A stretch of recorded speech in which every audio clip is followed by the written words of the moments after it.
Deposition modelling, fuse deposition modelling. আর এখানে কি ফিউজ হয়, এই যে এখানে আপনারা দেখতে পাচ্ছেন একটা রোল সবুজ রঙের, এটাকে বলা হয়েছে ফিলামেন্ট। এখানে আপনার এই যে প্লাস্টিকের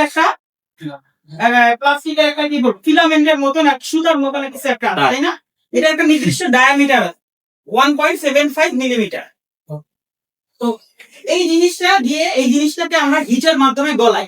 হিটটা আসে কোথা থেকে? হিটটা হচ্ছে এখানে ভিতরে একটা নজল আছে, এই যে এই মেশিনের মধ্যে একটা হিটেড নজল আছে। এই নজলটার মধ্যে চারপাশে একটা হিটার লাগানো আছে। সেই হিটারটা হচ্ছে এটাকে হিট করে। হিট করলে কি হয়ে যায়? গলে যায়। আপনারা জিলাপি বানানো দেখছেন সবাই? তো জিলাপিতে কি করে? প্রথমে হচ্ছে আপনার একটা ব্যাগের মধ্যে জিলাপির রসটা নেয়, তারপর চাপ দেয়, চাপ দিলে সেখান থেকে কি জিলাপির এই শিরাটা বের হয়, তাই না?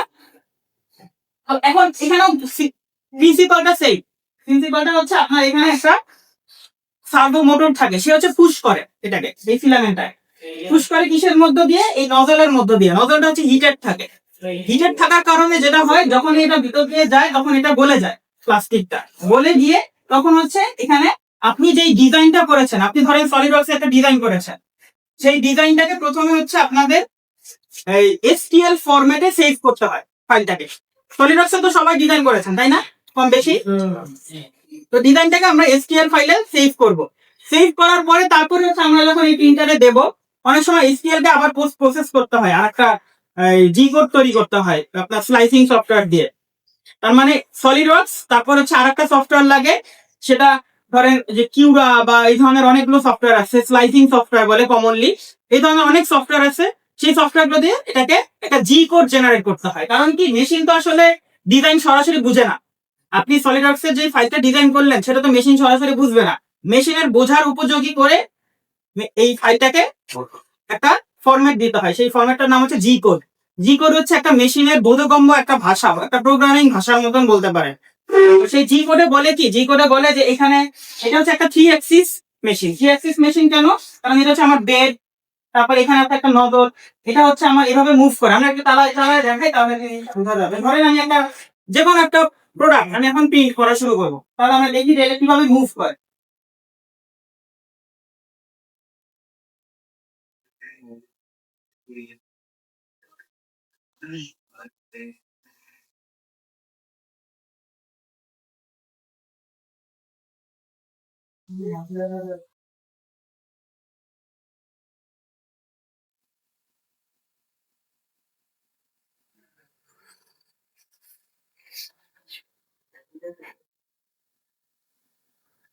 এখন প্রথমে যেটা হবে, এটা হচ্ছে আমার বেড। এই পার্টসটার নাম কি?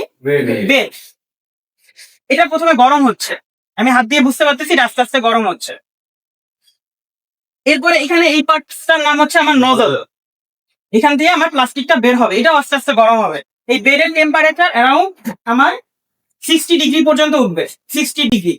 আর নজলের টেম্পারেচার হবে হচ্ছে আমার এটা ম্যাটেরিয়াল ভেদে ভ্যারি করে 210 থেকে 250 ডিগ্রি পর্যন্ত ম্যাটেরিয়াল এই নজলের টেম্পারেচার উঠবে। এখন দেখেন আমার এই বেডটা মুভ করে কোন ডিরেকশনে? আপ এবং ডাউন।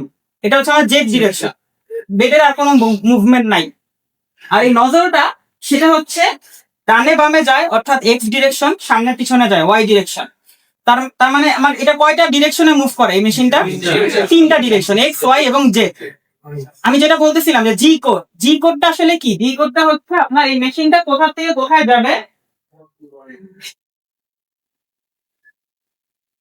মেশিনটা নজলটা কোন দিক থেকে কোন দিকে মুভ করবে, বেডটা কতটুকু উপরে নিচে আপ ডাউন করবে, এই কথাগুলো জি কোড হচ্ছে মেশিনকে বলে দেয়।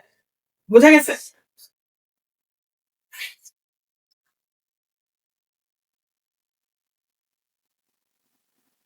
আচ্ছা, তো আচ্ছা স্যার, মাস্টার ক্যাম দিয়ে কি এই 3D প্রিন্টারের জি কোড করা যায়? মাস্টার ক্যাম দিয়ে, হ্যাঁ, মাস্টার ক্যামে 3D প্রিন্টিং এর একটা অপশন আছে। আমি যদিও ট্রাই করি নাই, তবে আমি দেখেছি করা যায়, সম্ভবত করা যায়। তবে মাস্টার ক্যামের থেকেও জি কোডের জন্য আলাদা যে সফটওয়্যার গুলো আছে সেগুলোতে ফিচার বেশি। ধরেন মাস্টার ক্যামটা আসলে, হ্যাঁ, মাস্টার ক্যামটা 3D প্রিন্টিং এর জন্য না, মাস্টার ক্যামটা হচ্ছে মেইনলি সিএনসি মেশিনিং এর জন্য।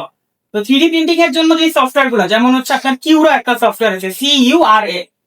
তো CURA, এই কিউরা যে সফটওয়্যারটা, এখানে আপনি যদি আপনার সলিডওয়ার্কস এর ফাইলটা নিয়ে আপনি এটাকে স্লাইসিং করেন তাহলে দেখতে পারবেন যে এই প্রিন্টটা কোন একটা পার্টিকুলার প্রিন্ট হতে কত সময় লাগবে, কতটুকু ফিলামেন্ট খরচ হবে এবং আরো অনেক ধরনের ফিচার আপনি সেখানে কন্ট্রোল করতে পারবেন।